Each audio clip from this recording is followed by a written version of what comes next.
Ciao, Michi. Welcome back to Calcio Culture. I'm Votes, and I'm joined by both my co-hosts today, Logs and Motts. Happy Monday, guys. How are you? Happy Monday, Paisans. Happy to be here. Happy to be calling in from the great state of New Hampshire, overlooking the lake. Excited for the On a show. Monday. I love Mondays, as always. Favorite day of the week.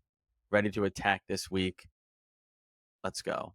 Good one for you again today, boys. Yeah, we are attacking the week again here. In today's episode, guys, we're going to be previewing the men from Naples, Napoli, a team we are really excited about this year. We have a lot of high hopes for them. But before we get into that, as always, we got our quick shouts for you guys. Logs, what do you got here? You're going to kick it off. Big shout coming in today. Big news at the national team level. We have what we call a homegrown coach candidate. However, he does reign his ancestry from the motherland, from Italy.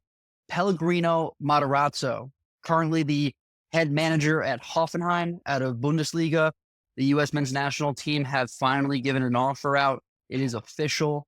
It is undecided whether or not he will join. But, from my perspective, this would be a great hire.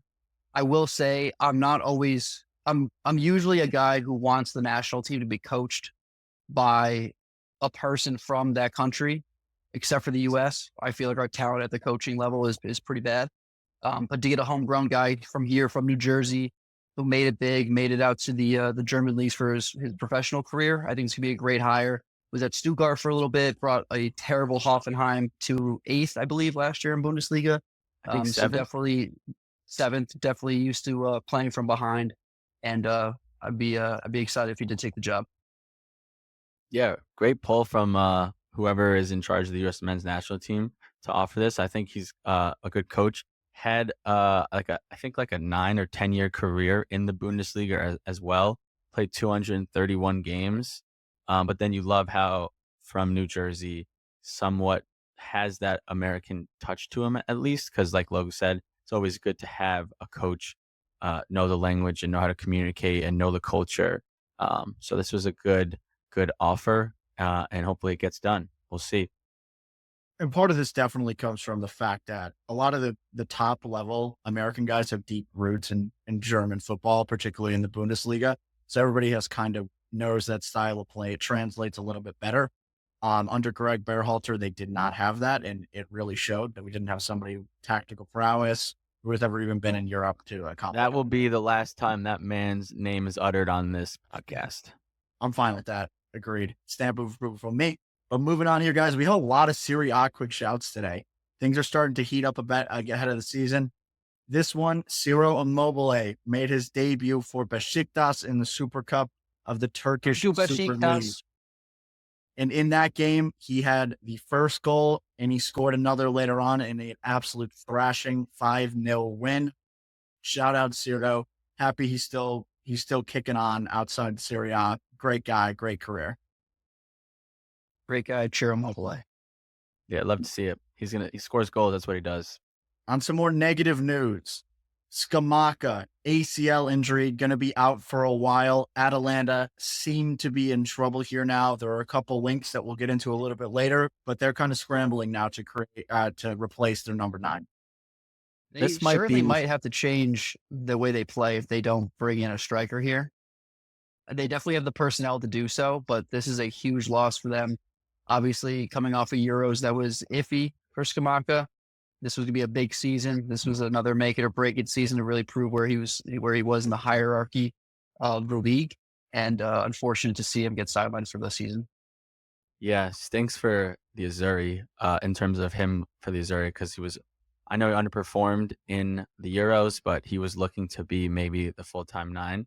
But what I wanted to talk about this might be more of a underlying problem within Italy. Think about all the players in the last 5 years that have torn their ACL. That list consists of Zaniolo twice, Chiesa, Scalvini, and now Scamacca. That's 4 players that have torn their ACL in the last 5 years. Zaniolo hasn't really been able to find his form again or find his old self. Chiesa, same thing. You hope not the same for Scamacca and Scalvini, but why is it that Italians and young up and coming Italians keep tearing their ACL? I don't have the answers. Is it the pitch? Is it they don't practice enough? I have no idea, but that is a theme now for players. The Italian plague. Watch out for the plague.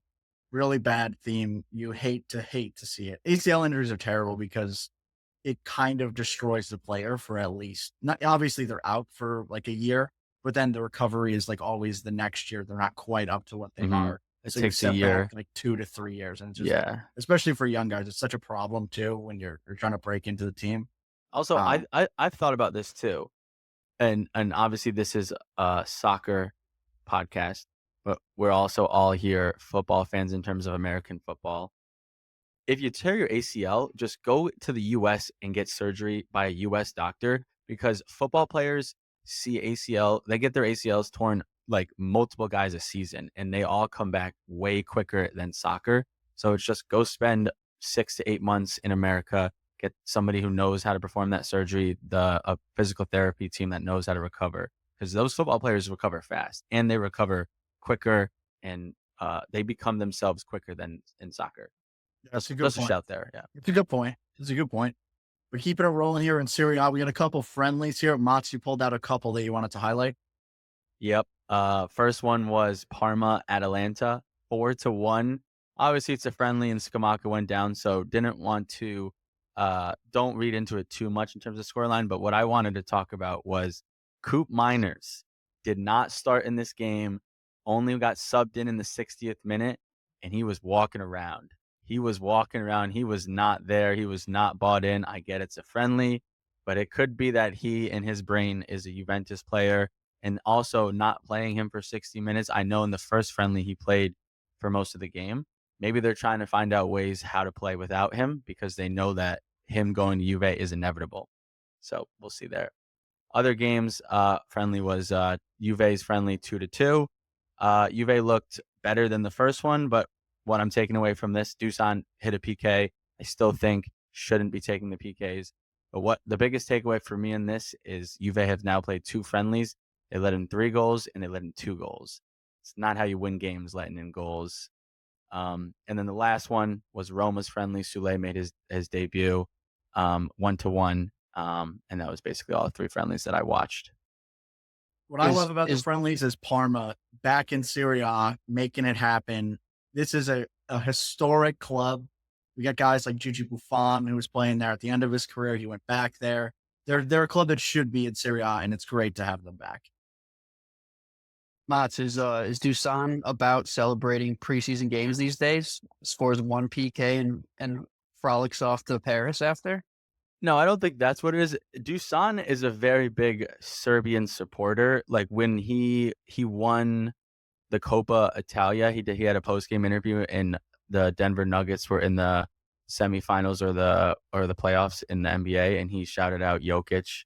And then that was for Novak Djokovic as well. So he just likes to support his Serbs, which we do on Calcio Culture. So yeah, true. We're all on board. We're all on board. But for a last shout here, we had an interesting comment on one of our TikToks. Last week, we talked about AS Roma. We talked about Mancini for a little bit, and we put a little clip up on TikTok. If you guys haven't seen it, go take a peek. We're pretty divided on the pod about how good Mancini actually is.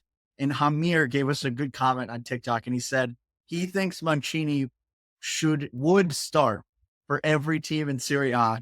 And at surface level, I was like, Hamir, you're out of your mind. And then the more I thought about it, I don't think it's a crazy shout. I think he could get into every team. We touched on this a little bit off the pod.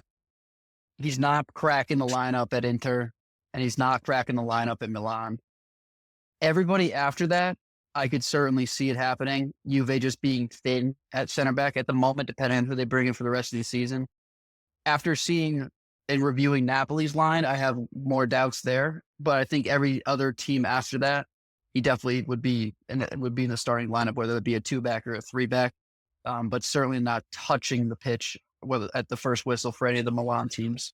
I'm not going to sit here and take that slander from you. Inter, I can agree with. They're loaded back there. We were talking 2-3 episodes ago when we recovered Milan, who would that fourth center back would be. Tomori hasn't found his form. What's to say Mancini couldn't take Tomori's spot? And what's to say Pavlovic won't take a little bit to transition and he would start as the second center back in Milan? I think he could easily have a shout. I think he can easily make or it could be a consistent starter on every single Serie A team except for Inter. And even Inter, he could get Inter. That is my point. On Milan, that's a terrible take. Tomori was not nearly as good as Mancini last year. Tomori was terrible. And on Inter, you're going to tell me that Mancini's ceiling is taller than Tomori's? I mean, I'm simply not going to go out game one this year and say I'd rather have Mancini than Tomori out there. We'll let that go. That can be your opinion. But even on Inter, I could see a scenario where he's starting as a center back or the right center back. I don't think it would be crazy. I don't think it's crazy either. He could actually very well start over Acerbi, especially 15 games in, because Acerbi is old. And it's hey, why don't we get a more athletic version of Acerbi in there in Mancini? Coming off an injury too. Yeah. So he could maybe crack it. But shout out Hamir for that. That was a really good comment. If you guys have any comments at all, anything you want us to talk about, just give us a shout. Logs, where can they follow us on everything? Every social media, X, Instagram, YouTube, TikTok, at Calcio Culture 24. FC. And with Calcio Culture 24. we had a bit of a change at the beginning. We are Calcio Culture FC. Don't get it wrong. All right. Thanks for watching that, Logs. We're going to take a quick break, guys. And when we get back, we're going to get right into Napoli. And we're back from the break, guys. And we're going to get right into the mortadella, the meat of this episode, to talk about Napoli. This is a team that we've talked about a bunch, and especially offline, we've talked about them ever since really the season ended. They had a massive fall from grace last year after winning the Scudetto in one of the most convincing fashions we've seen in a long time. We thought that this was a team was then going to go on to the next level, make deep runs in the Champions League, be competitive in the league for years to come. And what happened in reality was they had arguably the worst title defense in the history of Serie A, maybe in the history of top flight football in Europe. It was really abysmal. This team was unwatchable last year. It was a carousel all over the pitch. And this all started with the management falling out with Luciano Spalletti, a coach we're all huge fans of. They played a beautiful style of football in that Scudetto winning season. And now it's kind of a hard reset. As we go through the squad, guys, during this episode, you're going to see the squad's become thin. There's a lot of question marks around the field. And when they had won the Scudetto, there's a knock-on guy playing at every position. We knew what this was going to look like for years to come. And that is not the case anymore. Fast forward to the end of the season now, they brought in Antonio Conte, a proven title-winning manager, to hopefully turn this stuff around. He's a guy that's coached many big names, coached many big teams, been extremely successful in domestic football, has won Serie A, has won the Premier League. And this is a Napoli team that's only going to be competing in 2 competitions this year, in the Coppa Italia and in the league. This could be a really good situation for Conte to come in, turn things around, and maybe make a huge charge up the league. It's really hard to say what's going to happen this year, but with a guy like Antonio Conte, you're going to have a team that's going to fight for the badge. They're going to fight for the manager, and they are going to be horrible to play against. This is a perfect project for Conte. This is exactly what he does all the time.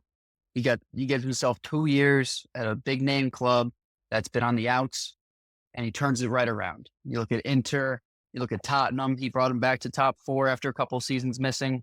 Juve. So this is a perfect match for him. This is, extreme makeover home edition, but football. And he's got a okay skeleton of a squad, a couple of kinks he needs to work out, one bigger than the rest that we'll get into. But if there's anyone that can do it and that's the best fit for this kind of a project, it is Antonio Conte. As Serie A fans here too, and especially you, Motts, Conte is really one of the great masterminds of modern football. And you saw that early stages at Juventus when they had their great, incredible Scudetto runs. Conte was one of the biggest influences on that entire project. And then fast forward a couple of years, he did the same thing at Inter. Obviously, the whole Conte thing is he's there for 2-3 years and there's a fallout. But this is a guy that's been here, done that, especially in Italy. This exact situation too. Juve, he got him 7th. Inter, I think they were 5th or 6th. They struggling to make the Champions League, and he just turns them around. But I just wanted to quickly go back to something you said in terms of the Napoli defending their Scudetto. It was the worst defending of a Scudetto in 60 years. That's how bad they were. And it wasn't just a revolving door on the pitch. It was a revolving door in the manager's on the manager's side as well, because they had 3 different managers, which is just terrible.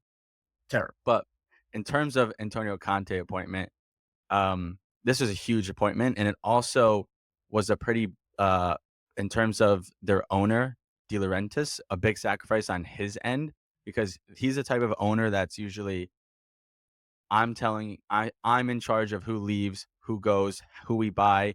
You tell me the position that you want to improve, and I'll tell you 3 players that I will buy, and you kind of pref the player that you want. It's like totally up to me. Conte was like, that's not happening. If you want me to come here and turn this team around, I get to say who leaves. I get to say who comes in. You need to kind of relinquish some of that control that you have, which is a big step for Di Laurentiis because he never does that. And that's one of the reasons why Spalletti left. He wanted to kind of show the world that this was his team that he built, and it was more him than Spalletti. And I think letting Spalletti go and us all seeing what happened kind of shows you it was more Spalletti than Di Laurentiis. And securing the Conte signature to take over this job, massive. They could have easily gotten an appointment wrong here and then slipped into being a mid-table team for 10 years, like not even exaggerating. Like this is a point where if you get this wrong, you're not getting Champions League money, you're not getting Europa League money for years and years to come. And it's just a vicious cycle, especially with how Di Laurentiis has behaved in the past. So this is massive. In terms of Antonio Conte and what we're going to see on the pitch from him, he's been a manager that's been around a really long time at this point, has not had much variation in his setup and how his teams are going to play. What we fully expect out of this team is a 3-4-3, a 3-4-2-1, 3-5-2, a variation of those 3 things. In game, there might be switches. Game to game, there might be switches. But at its core, that is Antonio Conte's style. He was kind of one of the original guys here to go from a fully defensive back 3 into a little bit more attacking minded, not nearly the same as Inzaghi. More of a, we're going to sit deep, but then when we attack, we're going to attack all out. We're going to counterattack hard, not be worried about conceding at the back end. He's been around a long time. That's what he's done. He's done it incredibly well at every team that he's gone to. Again, manage massive clubs. What you can expect from him is exactly that, a counterattacking team that's very hard to break down. And then the number 2 thing, arguably the even number 1, is his teams are extremely fit, in that it is only possible to play his style if you are like that, because there is so much running involved and pressing all over the pitch, even when you're sitting back defensively. You go through players that have played under him and they talk about how hard it is to play for Conte. But at the end of the day, this is a guy that gets results. All he cares about is winning league titles. Everything else will throw out the window. And that's exactly what Napoli need to press back up on the league table from when they've fallen here. I think the impressive thing about Conte and what you've seen across all the stints, whether it be in Serie A or in the Prem, he's one of the very few managers that can come into a brand new scene and everyone buys in. He's not everyone's type of manager, but he commands so much respect in that everyone wants to live up to the hype of being a Conte player. And so I'm excited to see what comes of this team, who only 2 seasons ago was super high work rates, super well gelling, come into now, okay, this manager has extremely high expectations for all of us, where he's going to run us into the ground, but I want to run more for him. I want to run through the last brick wall. And I think he's, in that sense, a man manager, but certainly only tough love. There is no affection that comes from this guy, but he gets the most out of every single player that he puts on the pitch. And that just comes from the respect that he walks around the pitch on. And I think that's going to work really well for this Napoli squad. Everyone definitely buys in, but that also could be because if you don't buy in, he'll just sell you. Sure. But he definitely unites his teams. They give their all for him, the shirt, the badge. And like I said, he's been there, he's done that. I will go as far as to say this: if Conte can turn this team, I mean, it took him 2 years at Inter. They were kind of like 6, 7, 5 in that area. Finished second, and then the next year they won. Same thing with Juve; they were seventh, and I think he won it the next year, if I'm not mistaken. If he can turn around Napoli and win a Scudetto after this, whether that be next year or 2 years from now, he could be looked at as one of the greatest managers of this generation. Like 3 Scudettos with 3 different teams, won it with in the Premier League as well. He just a serial winner, and this might be his biggest test because of how far Napoli has fallen from their last season or Yeah. their Scudetto winning season. And I would say a lot of that is going to have to do with what they're able to bring in to help him, because we've kind of covered Conte here, guys. There probably isn't going to be a lot of surprises in how they're playing. It's going to be that defensive shape, counterattacking, and go from there. Again, we've seen that forever, but getting into the squad, we've talked about some thin areas in squads. This Napoli team is thin all over the pitch, and we are anticipating some more outgoings of some major players, which could be a big issue for him. There's not a ton of players they're linked to, so I don't know where the replacements are going to come from. But just starting from the beginning here, the goalkeeper group, the clear number one at this point is Alex Meret, who's not great. He's been okay. He was decent under Spalletti, but not firework kind of guy. He's just going to get you through the season. May have some off games. We've seen that from him. He's never been lights out. So just there, I mean, that's where we're starting with. Like, this is the guy that's going to be in the net. It's kind of this is the theme of this entire roster, is that this guy had a great campaign under Spalletti and then definitely fell off. You look at his first years under Spalletti and definitely had a couple of growing pains filling in for Ospina.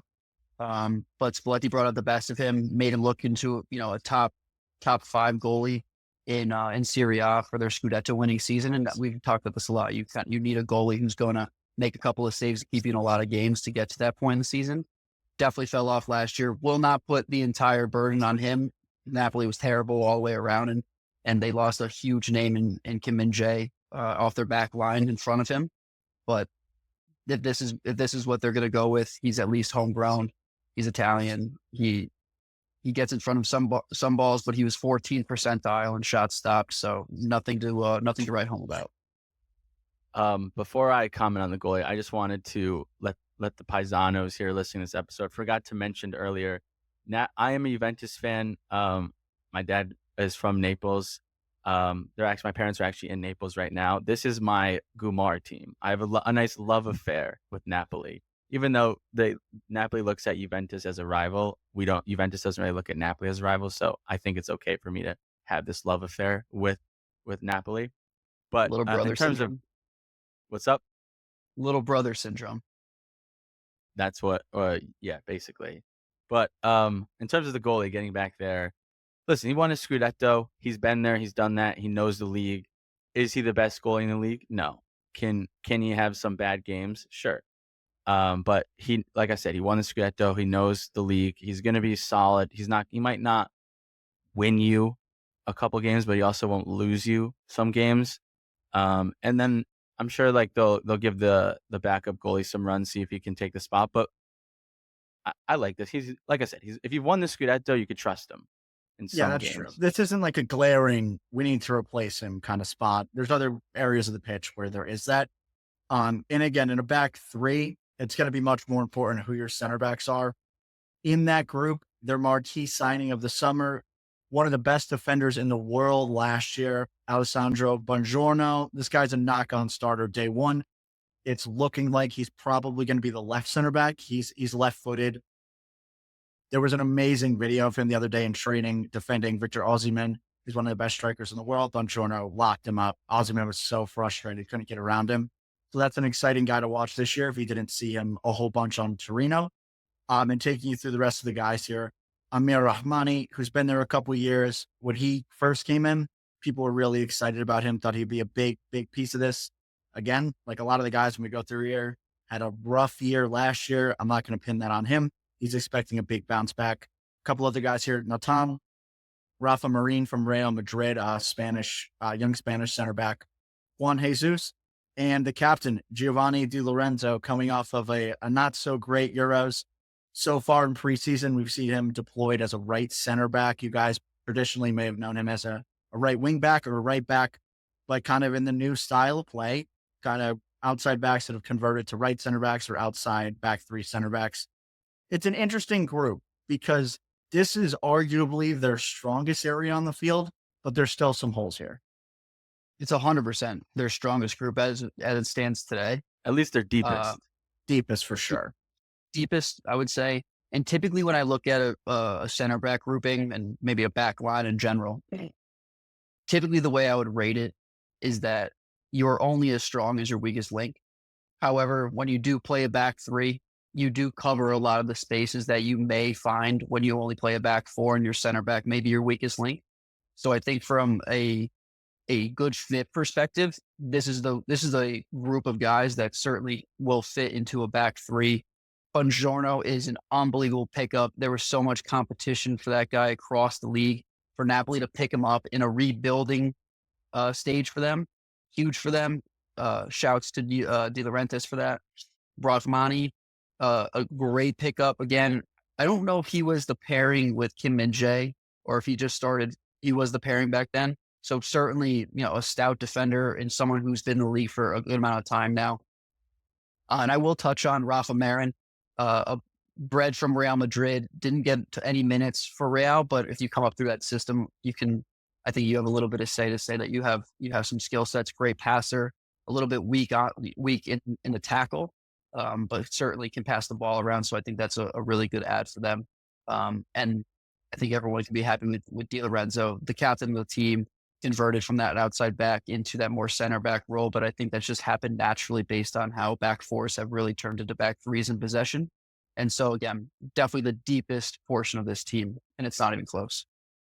Yeah. You got Alessandro Buongiorno and Rachmani, I think, are going to be consistently the two starters, and then you're going to kind of rotate from there, whether it be Di Lorenzo starting at right center back or Rafa Marin.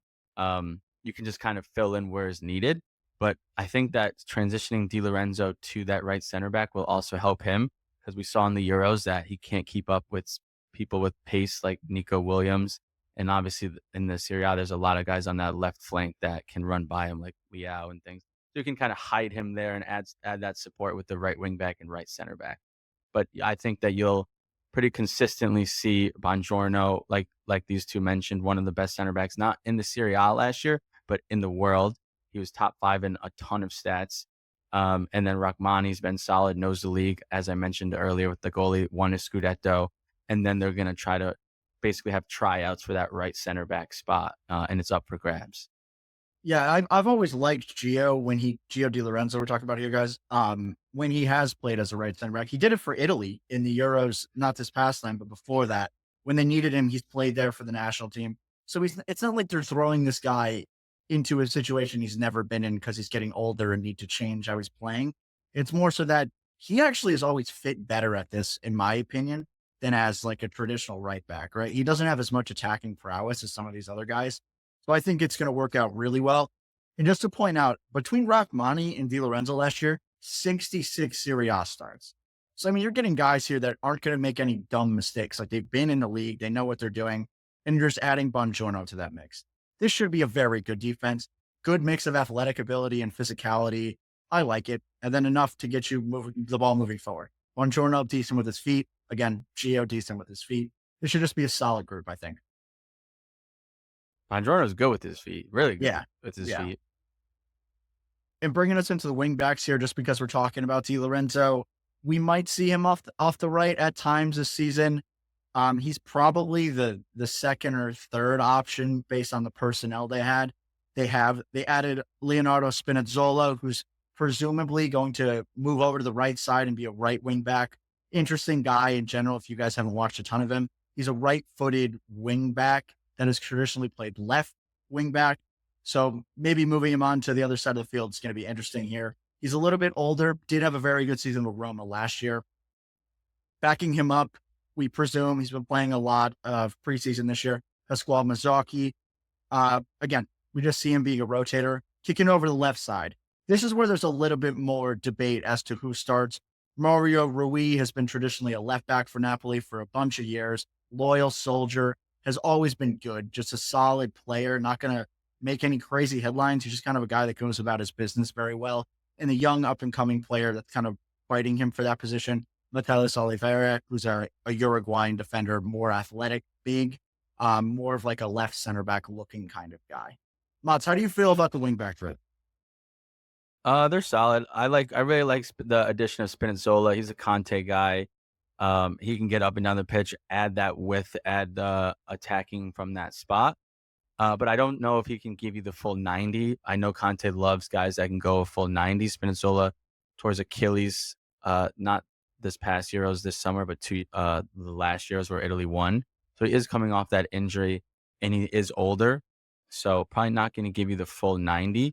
But him being able to play on both sides will benefit both of them. And then I kind of have a very similar take with Mario Rui. Solid player, older as well, probably not going to give you the full 90. So it's good that they have two guys that they can alternate. And once their subs come in, they're not losing too much quality. I would just love to touch on our boy, fan of the pod, Leonardo Spinazzola. Kind of a miss from Juventus's transfer team for quite some time. Man was on Juventus. People don't know this, from 2012 to 2019, and went on 7 different loan spells, all centered around Italy. So clearly still has the experience, and finally found himself getting a little settled in at Roma for a couple of seasons. Unfortunate that he only found his footing so late into his campaign, into his career there, because this guy's uber talented. If he could play a full 90, I mean, phenomenal the fact that he is a right-footed wingback and predominantly played off the left for all 5 seasons that he was at Roma. Was certainly one of the building blocks for my FIFA Ultimate Team for a very long time. So he's a close place to my heart. But I wish that Spinazzola got to this team a little bit earlier to be able to play that full 90 and to really affect the game the way he used to for Roma. And for people that haven't watched Spinazzola, again, he played not as many games last year. Again, he had some injury problems and then just getting a little bit older. This guy was the best Italian player going into the Euros in 2020. That's how good he was. He was, as a wing back, just so dominant in such a pivotal part of the Italian team. And then he got injured and people were really worried that Italy was going to collapse without him because they used him so much. So at his best, this is a game-changing wingback. I don't know if we're going to see that level from him. I don't know if he has that level in him anymore. We could see it. But a good point that you made, Mats, is there's a couple, but Spinazzola and Rui are probably their 2 best wingbacks, and they're not really 90-minute guys anymore. So that's an interesting one that we'll have to follow. I don't know if he was the best player in 2020, but he was certainly good. He had a Who do you great think? tournament. Who was better than him going into the tournament? Yeah. Probably Chiesa, Insigne, Barella. Chiesa wasn't even starting at the beginning of the tournament. Yeah, but he was balling that year, and It was also balling back then. Yeah. Jorginho. Ciro Immobile was also. But Spinazzola had a fantastic. Like, he outperformed what everyone expected him to do, and he's one of the reasons why we won, even though he got injured. Yeah, but regardless, I think we're all fans of him and we want him to succeed. And when this move happened, we were very excited about it. As a podcast, we thought this would be a really good move. But moving on from the wingback group into the midfield, you talk about thin areas. We're expecting a 2-man midfield here. Thin areas with old guys. Stanislav Lobotka, Frank Zambo Anguissa. Some call him Zambissimo, a.k.a. me. Jens Kajuste. I botched the Swedish name. The Swedish names are all hard other than Zlatan Ibrahimovic. Michael Fularonshu. And then a couple of transfers we see maybe happening. They were linked to Billy Gilmore, which is an interesting one because I don't know if he had overlap with Conte at Chelsea. He may have.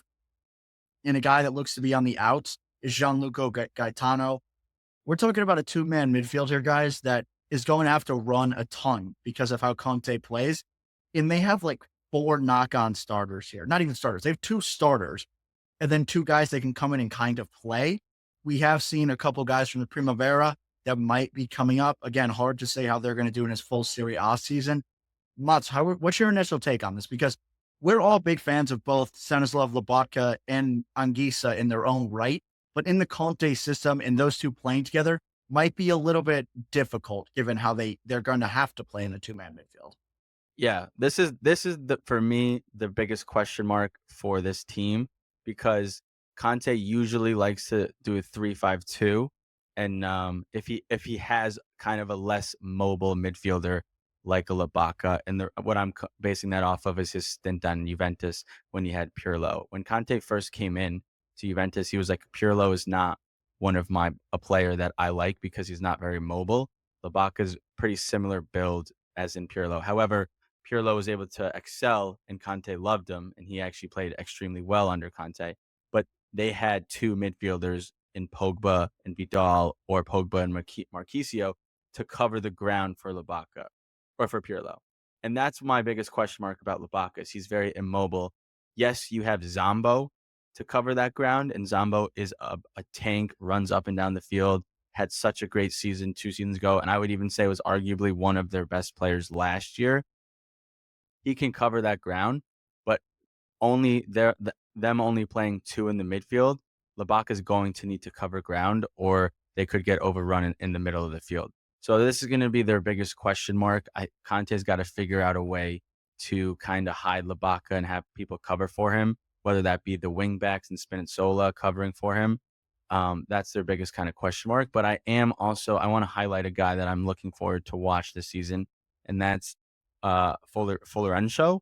He just made the Italian national team, didn't get a whole lot of burn in the Euros, but I expect him to play a lot under Conte. He can get up and down the field. He's creative.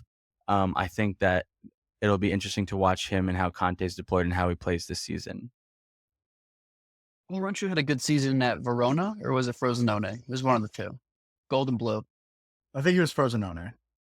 It was one of the two, but he was definitely the shining star of whatever team he was on last season. So good to see him come back to the home team. I know he's linked away possibly, but they certainly they should not let him go. If they're not bringing anybody else in, they need to keep this guy on the squad. But speaking of shining stars, I do just want to touch on the man, the myth, Frank Zambo Anguissa, from a person who I think is a household name at this point in Serie A. But for those paisans that are not familiar, definitely keep some tabs on Zambo this season. He's an incredible player to watch. He's a true out-and-out 8, can be box to box, good on the ball, press resistant, a great passer. I mean, this guy can do it all for you. Was a wonderful key piece to the 3-man midfield that they won with the Scudetto between him, Lobacka, and Zielinski. I think he can continue that form. He certainly kept it last season. Unfortunate that the rest of the squad couldn't keep up. But certainly keep an eye on this guy. If Napoli are to come back to form this season, I think that it can definitely rally around Frank Zambo Anguissa. And one thing I will say on top of that, I do not know what Fulham were thinking when they got a promotion and they said, Napoli, take him for 15 mil. I get it. You're promoted. You need a little bit of more cash in the pocket. But 15 mil for Zambo back then, after the season he had just had with Napoli on loan, not a good bit of business. I would agree with that. And to wrap on these two guys, as a midfield 2 pairing, they actually complement each other well. In terms of Lobacka is we talk about the regista, the pacer. Spalletti turned Lobotka into one of the best registas in the league. It took him a year, and that's what he was. We saw that in the Euros. And Anguissa is a guy that, yes, he covers ground, but when you think of more of a traditional 8, they're a box-to-box destroyer. What Zambo Anguissa has that a lot of box-to-box destroyer 8s don't have, obviously the stamina is important. He's very tricky on the ball and is actually helpful in the final third, which you lose usually when you play somebody like this. So those are two guys that you should definitely watch, and you're not always going to notice them unless you're looking for them. So I would pull them out as the two guys to watch for in this group. You'll notice Zambo. What was that? Zambo jumps off this. He's hard to miss. He's also everywhere. Yeah, he is everywhere. I love Zambo. I've been a fan of Zambo since he was at Fulham. Ranks FC, a big Fulham podcast, they were devastated when Fulham got rid of this guy, and that's kind of where I had learned about him. But he's an exciting player. And if it is a 3-5-2, we talk about Florencio as the cam. going into the forward group, we call it forwards, wingers here. One guy that played more centrally in the Euros, one of the best players in Serie A, burst onto the scene in the Scudetto winning season, and that's Kvaratskhelia. This is a player that we love, came onto the scene as a left winger. Again, we saw for Georgia in the Euros, him moving in. So this will be an interesting one to just watch how he develops, how he plays under Conte. We could see him off the left. We could see him as a cam. We could even see him as a 9. We really don't know. I would actually expect him to play all 3 at some point. Motts, you love Kvaratskhelia. Just to give everybody like a highlight of why he's so good and why he's such an important part of this team, how would you go about describing his game? He is one of the players in today's game that when he gets the ball, he wants to take his man on. He wants to beat his man, and then he wants to either score a goal or set up an assist for Osimhen or whoever's going to be their number 9. He is give me the ball and I'm going to beat my man. You have to put at least 2 guys on me. He's so creative. He's so good at dropping the shoulder, doing like kind of a fake shot, little FIFA move, OA or OX if you're playing PlayStation. And then just get it on his right and curl it in the back of the net.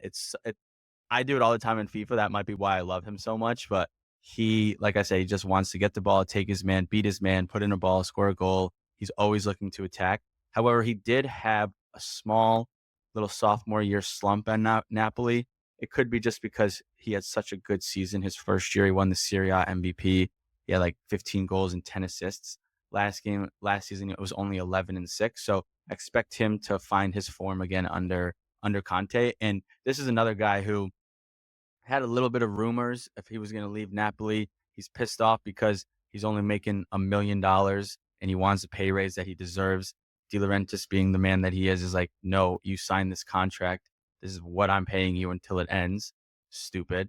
But now there's been rumors that he's going to get his contract or his pay wage that he's been asking for. I think they're going to try to pay him like 5 or 6. That might make him more happy and go back to his form under the Scudetto winning season. As Motts was talking there, guys, we talked about a sophomore slump and he had 11 goals and 6 assists. That just shows how good this guy is and what his level is. Because when we talk a lot of wingers, you would take that. You would say that's good. Our wingers giving us 11 and 6 this year. Kvara is that level. You expect more from him. And one thing that I love about him before we get into the rest here, Logan, is actually a good segue into this. He makes his teammates a lot better. We saw that on Georgia. He's really good about making himself the center of attention to create space for other people. He's a very good passer and understands where the spaces are. But there's guys here that could use somebody like that. And a lot of this forward group are players that you've actually loved over the years that have somehow ended up on Napoli. You want to just take us through this group and what you like about them, what you don't like? Well, before we move on from Kvaratskhelia, I just want to put this into everyone's mind and to really, really watch it. Aside from the fact that he's composed, he's extremely two-footed, and he's super direct. Watch when he gets the ball at midfield and plays an absolute dime across the field, cutting lines, taking out multiple defenders with a long ball over the top, over the diagonal. That kills teams. Now, where is he playing that ball? Let's get into that. His running mate on the other side, not Victor, but Matteo Politano, during their Scudetto winning season was phenomenal. This guy comes off the right. He's a right-footed winger. Right-footed or is he left? Left-footed. He's left-footed. He's left-footed. Yeah. Same move as Tabata. But I think because I played with him in FIFA on the right and I just played a ton of crosses in, that's where I was thinking. In any case, Politano, phenomenal player, really tricky player. He really moved Chucky Lozano, who was a stout Napoli player for a ton of years, kicked him out of his position. Homegrown Italian guy, which we all love. So happy to see that he hasn't been linked at all. Other places kind of went under the radar last season. I'm going to chalk that up to the fact that the rest of the team was a bit quiet. So keep an eye on Politano to pick up where he left off in the Scudetto winning season. Certainly a great compliment in a 3-4-3 or a 3-4-2-1, can play either of those. I don't know where he particularly fits in the 3-5-2, but certainly excited to see him back to form this upcoming season. Another guy I love out of Sassuolo, Giacomo Raspadori. This guy was kind of one of the potential golden boys of years past. He was on a phenomenal squad on Sassuolo when Berardi was really leading the charge there. Frattesi was still there. Ahmed Traore, who just left Napoli, I guess he was on loan there. But certainly on a really good SAS team who's now coming to Napoli. Taken a bit to come up to speed, I would say, but definitely shows pieces of brilliance here and there. You would like to see it a bit more consistently. But I love to see him out there, and I think he'll be a pivotal part of this team, especially with a certain someone leaving, if that's the case.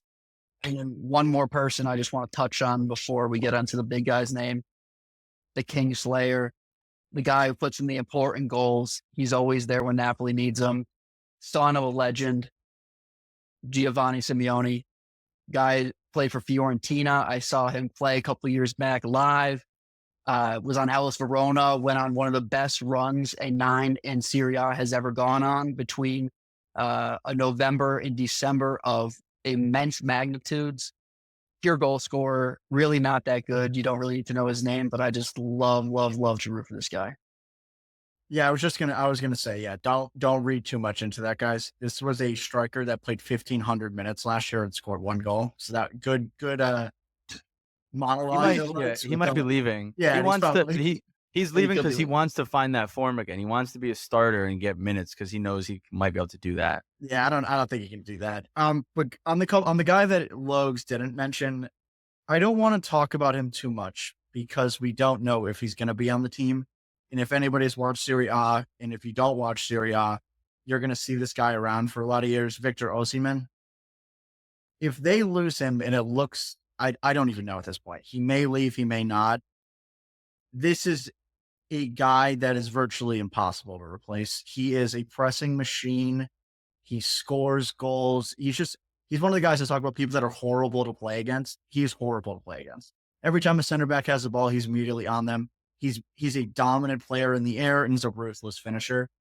So again, I'm not going to talk about him too much. It looks like they're going to bring in Lukaku, who was very prolific under Antonio Conte. I don't know if he is able to achieve that level. That was a few years ago now.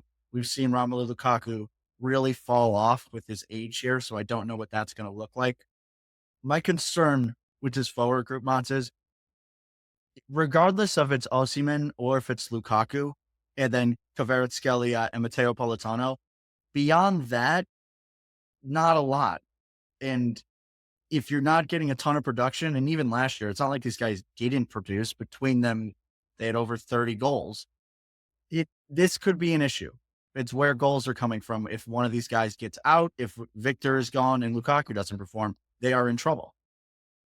Yeah, I mean, so as we've mentioned multiple times throughout this episode, definitely a thin squad everywhere besides probably center backs. But let's mention that they are only playing in one competition, so they don't need to have subs in every single spot, or at least they don't need to have extremely talented subs in every spot because they're only playing in one competition. Which also wanted to throw this out there that we forgot to mention about Conte. That's what he specializes in, one competition. You give Conte 2 competitions, he can't do it. He can manage the shit out of one. He can't really manage 2. So yes, they're thin, but they're only playing one competition. So a group of 6 guys should be able to get you through that competition. It's just where the goal is going to come from. But I did want to talk a little bit about Politano and Raspadori, because I think that when Politano plays, he's much more like an out and out winger. I'm going to be wide. I'm going to cut in on my left foot and try to curl it in. Raspadori is kind of like a hybrid, can play like a cam, can play as a winger, can play as a 9 as well. So whether or not, I think he'll probably start Politano, because Politano is also known for only playing 60 minutes, and like that's all he can give you. But when Raspadori comes in, you can probably expect them to be playing a different style of soccer. Maybe when Raspadori's in, they're in a 3-5-2, or they're in a 3-4-2-1. And when Politano's in, they're in that 3-4-3, holding the width with Kvara and Politano. So it'll be interesting to see, but you expect them to change a little bit or tweak their tactical approach by who he picks on that right side. That's a good point. And to piggyback off of that one competition piece of this. Kvaratskhelia started 32 games last year and appeared in 34. So with one competition, weeks rest over and over, I guess they don't necessarily have to make a lot of changes to the team. Politano, a little bit older. He's 29 now. He might be able to play a lot. So that is an interesting one. A little bit less squad rotation than we'll see with other teams. So they might be okay. But again, the big thing to watch here, guys, before the season starts is it Victor or is it Lukaku starting as the 9? It is probably going to be one of them. We'd be very surprised if that's not the case. From what I've been seeing and reading about Victor and Lukaku, Victor it's kind of like not as blunt as Chiesa, but it's kind of a similar boat as Chiesa, not being picked for any of the friendlies, not included at all. He is very aware that he wants to leave. Napoli is aware that he wants to leave. They gave him a contract extension last year with the promise that you can leave this year if a suitor comes or an offer comes that we think is a fair offer. That's where the issue is. The suitors kind of died down. Chelsea aren't really interested. PSG is sort of interested, not really concrete. Arsenal, same thing. It's getting to the point now where I think teams are like, hey, if we just wait out a year instead of paying 130 or 100, we can just get him for free. So that's why I think that problem where that issue lies. And that's also kind of blocking Napoli's Mercato and Conte from going to get more players because he was expecting, I'm going to have 100 million budget when Osimhen goes, but no one's really buying him. And what's interesting to me is that he's not really being integrated during the friendlies because we got less than a month left of this Mercato. If he stays, I mean, I'm sure Conte will be thrilled. What Conte did with Lukaku 2-3 seasons ago, got 30 goals. Osimhen is just a better version of Lukaku, which is another point. And I know I'm going on a tangent here. I wonder why Osimhen doesn't want to stay. Like, hey, Conte got 30 goals out of Lukaku. What can you get out of me? I think it's just because he's so set on I wanted to leave last year. I'm ready to leave. And I want to play in the Champions League this year. So that's the kind of the update with Osimhen. And the Lukaku one is like Conte wants Lukaku. Lukaku's on Conte's training schedule right now. He's Aston Villa, Logue's team wants Lukaku. He said, no, I want Napoli. I want Conte, which is good for the Napoli fans and Lukaku. It's like, this is who I want to play for. So that's good. I do want to just stand in defense of Osimhen for a second. Typically, when you see a player force his way out like this is shaping out to be, it's typically the player just being an absolute asshole about it. I think it's completely fair for Victor to be asking what he is, and that is to leave to a bigger club. No offense to Napoli, great heritage. They won the Scudetto, but it was the first time in 30 some odd years. This man came in, was a big buy, was totally worth the money they spent from Lille to get him. They won the Scudetto. That's why you buy players. That's why you make the investments. He came in, he led the charge. He did that. He was player of the year. He led the league in scoring. He did everything he needed to do. But now he's trying to cash in on his prime. He's 24, 25. 23 or 24. So I would still say on the slight younger side of a traditional footballer these days. Although when you start looking at Lamine Yamal at 16, that storyline gets a little different. But for Victor, totally in the right to be looking for a new squad, for a different opportunity, for a bigger squad, to be playing all three competitions at this point in his career. I just don't think that he's in any part the wrong. The one big issue here is that the price tag is still equated to the Scudetto year, which 120, 130 back then, that was, he was of course worth that much. After last season, after you give it some time where he has had a little bit of a drop, you certainly just can't be asking for that price tag. And I think somewhere around 90 should get this deal done, but we'll see what happens. I think it's also the price tags because he's, like you said, he's young, the potential as well, and what you're going to get from him for the next 6 to 8 years. But just to piggyback off of what you just said there, Logs, I'd also even say for Napoli, it's a situation where you want to let this guy go and not be like, you have to stay here, because let's be realistic with who Napoli is as a club. They are kind of not a feeder club, but they're not a Madrid. They're not looked at as a Barcelona or a Arsenal or City or even a Juventus. People, they go, they find young talents, they make them final products, and then those guys go to move on to bigger clubs.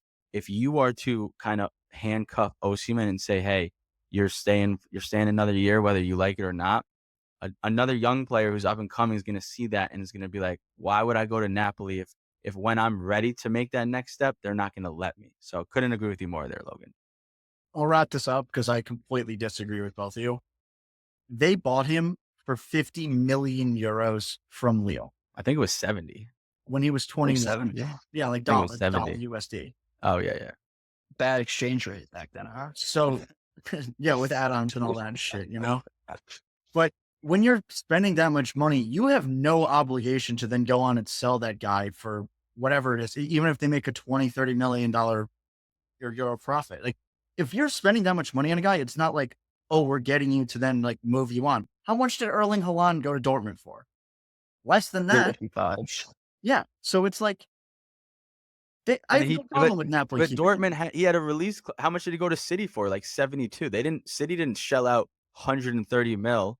Also, are you going to lose him? Do you want to lose him for free then? Because he's not going to resign. Like, he is not going to resign this contract. So if you don't Motts, sell you him, forget, AC fans love losing guys for free. It's in 2026. so do Juve.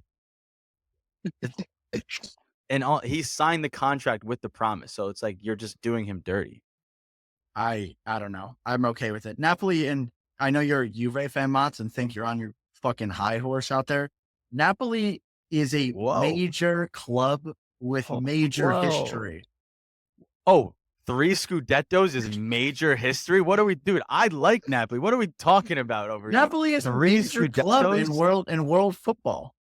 Motts get him out of the womb with 3 Scudettos. What are you talking about? They are very, very much like the second tier to third tier of clubs within football. They're on like a Dortmund level. They're not like a Madrid or a Barcelona. I'm not saying they're a Madrid or a Barcelona. Tier 1 though? Yeah, Dortmund's not tier 1. Dortmund's not tier 1. Neither is Napoli. What are you talking, dude? One of those clubs is Champions League every single year, and not only Champions League every year, but going far in the Champions League every year. Napoli doesn't do that, and I love Napoli. It's my Gumar. I got a nice love affair with them. All right, let's wrap on the squad here and get into what is our successful season for Napoli. This is a very weird one because it's one competition, new manager, kind of a weird squad, not very deep. The manager doesn't really have a lot of players that he's handpicked. Lugs, what do you have here as successful? I'm going to take a line out of your book, Vos, and say that I have undying trust in Conte to say that this team should easily be easily is a harsh word for this, should be top 4. I think they have a lot more business in them for the rest of the summer. They certainly need to make some more transactions. They need to figure out their Osimhen scandal that's going on. But under Conte, who just knows how to get shit done, how to turn teams around, and with the skeleton that they have, I do think they should be top 4 / contingency top 5, depending on how the rest of the league does in European competitions. But again, the biggest thing here is they're playing Serie A and they're playing Coppa Italia. If I'm Conte, I'm telling Coppa Italia to go shove it because I just don't give a shit. And Serie A is going to be my one attention point. And if you can't get top 4 with the type of talent they have on this team, with the manager at the helm that they have, only thinking about one competition, I'm not looking at this as a successful season. This is why this league is going to be so much fun to watch this season, because I think this is our 5th breakdown of teams. I believe so. And I've said each one is to be top 4, and I'm sticking with that as well. Napoli needs to get top 4 for this to be a successful season. Their odds to win the Scudetto is 4th highest with plus 800. Only Milan, Juve, and Inter are higher than them. One competition, Conte. We know he excels, and we know he's done it before. He took Juve from 7th to 1st. He took Inter from like 6th to 2nd. This is a pretty big jump from 11. But yes, they finished 11th, but they still have a lot of their bones from the Scudetto winning season. So last year, like it was players trying to learn 3 different systems and so on and so forth. I don't know if you necessarily punt the Copa because it's only one competition and you give Conte 2 competitions. He might not be able to do it, but you got to try to win win everything that you can because you only have 40 games, depending on how far you go in the Copa. But top 4 for sure for Napoli. Although with that said, then someone's out, and I don't know who's out. It's gonna be so exciting. Good thing we got our preview coming up, which I'm excited for. And here we go. Just to line up Vos's take here, Mr. Contrarian. I disagree with all of you. What do you got, Vos? How can you disagree? I don't think Disagree. it needs to be top 4. For me, this squad is very, very thin compared to the other guys they're going to be competing against to get into that top 4. And this is more of an undertaking than I think we're making it out to be. Yes, the bones are similar, but we don't know what Osimhen, if he's even going to be there. And then number 2 is Conte has none of his players. So there's not enough time left in the window for them to sell somebody and bring players in, period. This Osimhen saga is not over. And with Di Laurentiis, we don't know what he's going to be able to just conjure up if they need to get something done in a week. If they go from 11th to 6th or 7th, and then they say, you know what, next summer, Conte, you're starting to, you know the club now. Now we're going to give you some guys.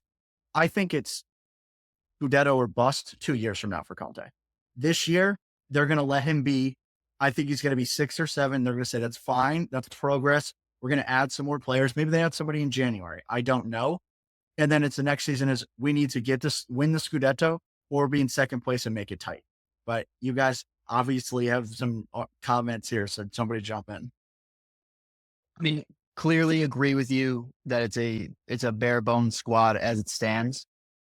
But we go back to a conversation we had earlier where teams like this can very quickly fall out of grace, get into a death spiral, into a mid-table year after year kind of guys, if Napoli don't figure this out and figure it out to a higher magnitude than what 7th or 6th is going to get them. I also really do think that calling them an 11th place team last year is fake news. That was just horrible form. That wasn't the true potential of that team. That was just terrible form. Very inconsistent managers throughout the entire season. They really never, Victor almost left the team in the middle of the season. So nothing was going for them. They had no momentum. 11th was just where they ended up, but that's not what that team was built up to be. And I think that was a fake benchmark to give them going into this season. So then if you are the chairman of Napoli, if they finish in 6th or 7th, are you sacking Conte because you're concerned that we're going to become a mid-table team? You already know my answer.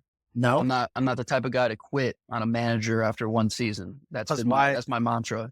But why fire him? But you can still keep a coach who was a failure the season before, especially a big name like Conte. I mean, I'm not going to say that I'm looking to hire a manager who's a failure in the first season, but I'm certainly not going to let a guy go like Conte after one below par season. Why sack him when you know you're going to have to sack him after the second year when he goes crazy? when he wins the Scudetto in year 2, as he does. He wins it in year 1 too, though. Like he's going 6th place. I think is a failure for these guys. And also being that I am a Juventus fan and I came off of watching a season with just one competition from a team. Yes, they're not that deep, but you run the same 11 out there every single time because the game is Saturday, and then maybe Sunday. So they're going to be fully rested, fully prepared. Give Conte 1 game a week to prepare for. Unless one of their key players goes down, then we'll have to talk about what would be a successful season. But having 1 game a week where Conte can prepare for it, you don't need to have 27 guys that can go and win you games. You need to have 15 or 16 of them, which they have in the squad. 6th place is a failure for me on this top 4 bust for Napoli this year.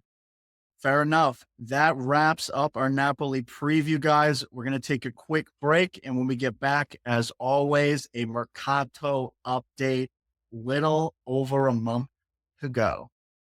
We're back from the break, guys, to take you through the market updates here. Number 1, interesting link today. On the back of Scamacca's injury, Atalanta are now linked to Retegui. Interesting. They might have both Azzurri strikers. Only one of them can play, though. I like this one. This is another guy I would love to see play under Gasperini and see what he can get out of him. We want Retegui to do well at the end of the day. I know that Juve were looking at Retegui for a little bit. They want 30 mil for him. So in order to get Retegui, Atalanta accept the goddamn bid for Coop Miners. Fair. Going on to another team. Lugs, you're a fan of this club. They're linked to one of our boys, Brian. Brian, going back to a country after he's been named, because that clearly didn't come out of Italy. 20 mil to Aston Villa.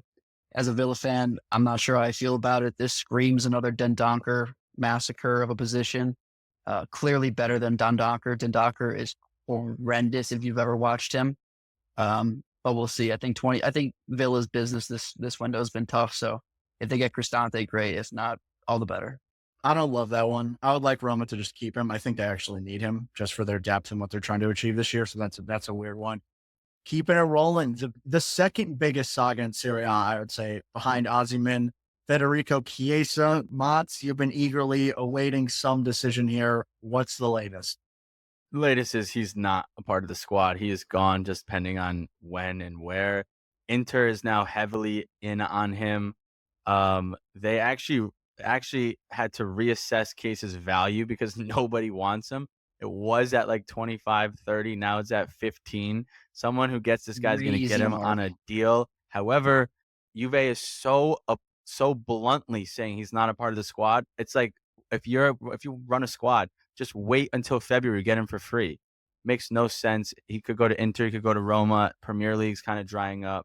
It's probably going to end up in Italy somewhere and just destroy us for years to come. Unless he goes to Inter, then he's screwed because he's in a 3-5-2 again. He's down at Inter. I saw today the Napoli rumors died, and that would have been perfect. I would have loved that one.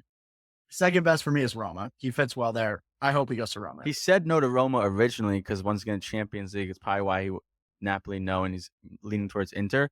But when we sat down to start the conversation of a contract extension, he was like, one contingency is get me out of the 3-5-2. No more 3-5-2. I don't know what has he watched Inter? They only play a 3-5-2. Yeah, that's a tough one. It's really tough. But keeping it on the Juve train, Nico Gonzalez at one point, it looked like he was only maybe going to Juve. Now it looks like Atalanta. I don't know. No update there, guys. Just an interesting one to keep tabs on. Nico Gonzalez is a phenomenal player. Keeping the train moving here. Goodmanson to Fiorentina is very close. Who's got an update on this one? I saw something on Twitter today. It was going to be a loan with an obligation to buy high loan, like 7 mil obligation for 18. This would be a good signing for Fiorentina. They've needed a striker, someone who can put in goals for a couple years now. They've always tried it. They got Keane as well this year, so a good pairing. Although they have a new coach, Italiano's not there, but Goodmanson's a great player. We know what he can do in this league. This is a good move for Fiorentina. One news piece that came up today that I loved. Alexis Sanchez linked to a return to Udinese. Logs is a big Udinese guy, so I'm sure he's excited about this one. Love Udinese. Gerard Deulofeu's always been my dog, but happy to see Alexis Sanchez still staying relevant, still sticking around. Obviously, one of the greats of our time growing up in football. So I'm just happy to see that someone's picking him up. He's a great locker room guy, and I'm sure he can toss in a couple 15-minute runs here and there. And just to wrap it up here, guys, last update, AC Milan. Getting worried about the business here now. People don't know what's going to happen with Fofana. The Samardzic pickup is now gaining steam as a contingency to that. They need to get their business done, period, Lux. We need to get it done and get it done quickly. We've already got players not showing up to the squad. Morata's not due to show up until Friday, which is a crazy timeline for our starting 9 to only show up 7 days before the season starts. But definitely not a good sign seeing that our offer for Samardzic has gotten more serious. We thought a couple weeks back Fofana was in the bag. Obviously, that's broken down. Not sure where that stands. We've gone very quiet out of Monaco. But if we do end up with Samardzic, I won't be upset. Serie A proven player. Definitely can fit in well to our squad, and we'll see what comes of it. Awesome. But that wraps it up for us today, guys. We have Coppa Italia kicking off this Saturday. Napoli, finishing lower in the league, are going to be playing on Saturday against Modena. We'll see if we were right about anything. We'll see if Conte is going to take the Coppa Italia seriously. I'm excited that football's kicking off this weekend. I'm having withdrawals, and it's only been a couple weeks from the international Oh, break. Are we taking Napoli -1.5 this weekend? If there's any value to it, oh my God, yeah. I just don't think there's going to be any value to it. But with Napoli that, -1.5 lock. with that, we are done, guys. Lokes, what do you got for the Paisans here? Listen, Paisans, loving the action we're seeing across the socials. You know where to find us at this point on X, on YouTube, on TikTok, on Instagram at Calcio Culture FC, not 24. That's Calcio Culture FC. Motts, take us away. Paisanos, don't be a gagoots in Forza Calcio Culture.